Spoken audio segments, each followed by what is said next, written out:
All right, ladies and gents, we're back in the shop. I was doing a little bit of cleaning up and ran across a bunch of bits. I kind of tossed everything in a tub and thought, hey, it's probably about time to get some of this stuff organized. So some of you will remember this. We went over this a little bit earlier about the different types of fastener heads.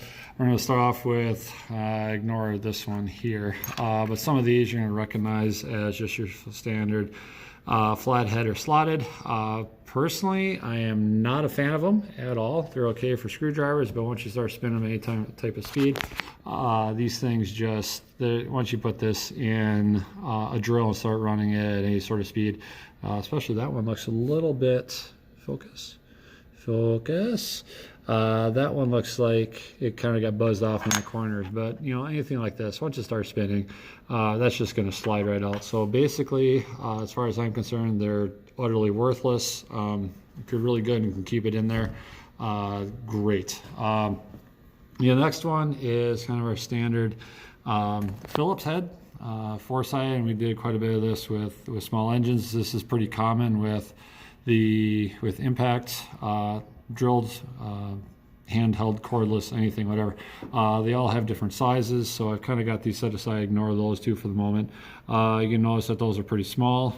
Those would be ones, twos, at least the ones here, all these silver. You see PH2.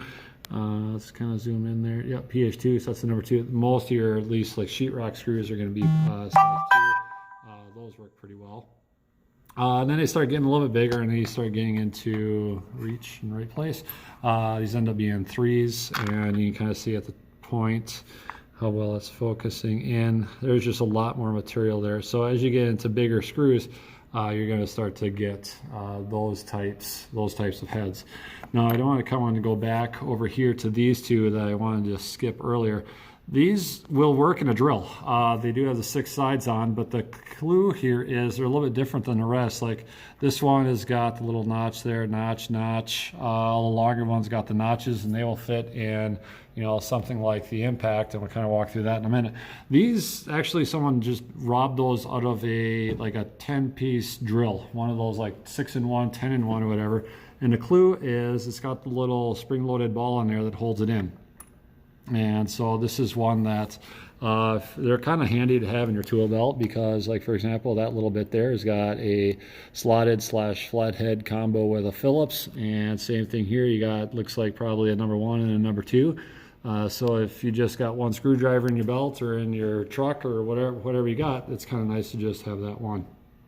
The one that we're going to do a lot with, and you see this a lot with construction, is what's known as a Torx, and it's Torx. That's the trade name, I guess. And the bigger the number, the bigger the head. So we got some pretty small ones. They go in multiples of 5, and I don't know exactly why that is, but these are, I think, what is that? Can you see in there?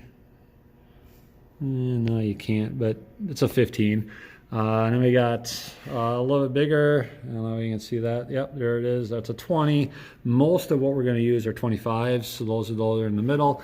And then we've got this bigger one that we got with the bit larger construction screws, where the basically construction legs, T30. And they do go up from there, but they're basically, to my knowledge, they all go in multiples of 5. Sorry. And then once you get into it, notice that they're pretty much almost all the impact head style mounting with, you know, the notch on there for the impact. And then we're going to look at, we're going to use quite a bit of today for one application, is what we refer to in the United States. And I got some here, and these are really small. These also go by size. And we don't use these a lot for construction. But you can see trim head, number 1, square recess.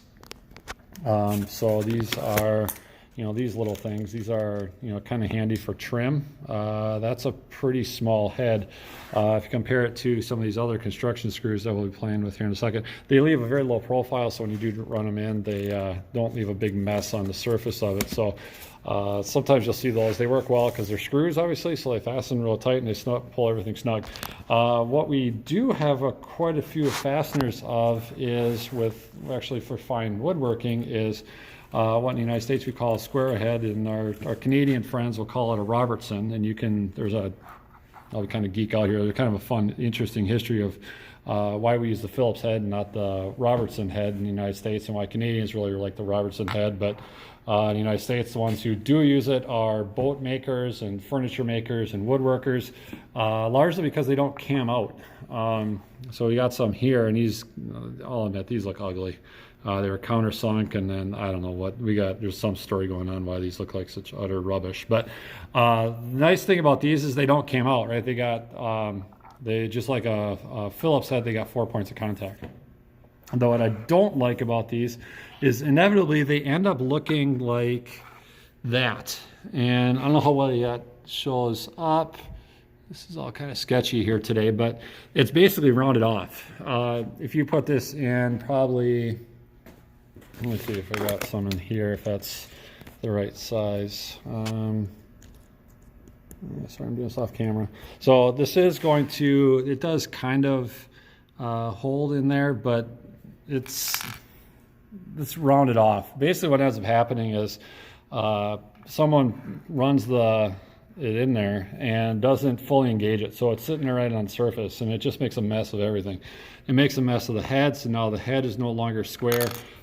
This is really not square, so it's got all sorts of weakness in there. So again, basically the bottom line for any of these screws is always make sure that you always have it fully engaged, that whenever you run it, that you've got the head pushed in as far as it can go, and then just let the drill stop. Don't try pulling it out, because then you get all sorts of slippage. So yeah, the other thing I want to highlight with this is how to put them in. So I grabbed just this is impact that we use, and so this is kind of like, okay, I gotta pull that one out. So this one is kind of nice because this is similar to some of the ones that we had up there.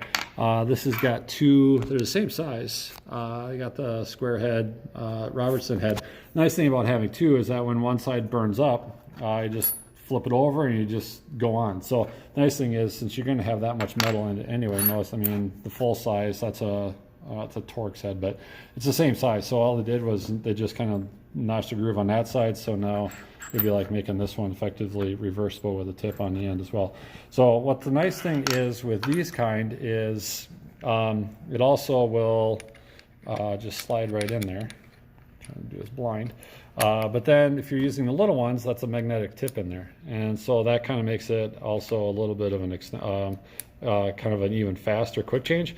The downside with these is if you're using them in any type of situation where there is a lot of metal shavings. So if you're using it for installing steel, there's sometimes little shavings or little bits that come out. Eventually those kind of get stuck up in there, and there's a little magnet. You can't really see that too well, but there's a magnet in there that holds it in.